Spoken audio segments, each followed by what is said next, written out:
Productos artesanales, gastronomía local y turismo alternativo tiene hasta hoy para acudir a la Feria Consume Local CDMX en el Zócalo capitalino.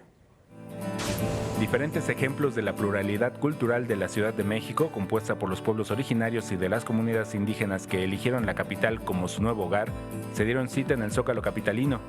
En esta, la segunda edición de la Feria Consume Local, los productos se presentaron en 4 ejes temáticos: artesanía, gastronomía, turismo alternativo y medicina tradicional, todo a precios accesibles. Es que hubo un acuerdo que se diera al precio que manejamos en Xochimilco. Sí, hubo un acuerdo de la organización que nos trae que los precios no se elevaran. La Feria Consume Local 2018 fue la oportunidad para que más de 700 familias se vieran beneficiadas con la venta de sus mercancías.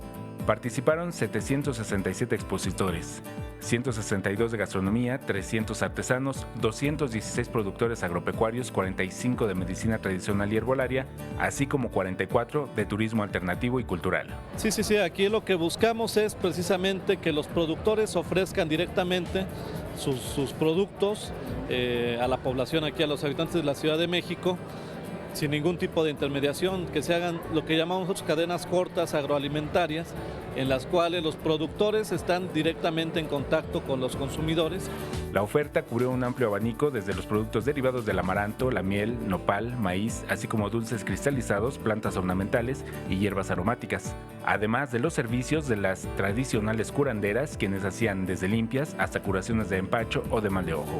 Con imágenes de Javier Cordero, Alberto Álvarez Santana, 21 Noticias.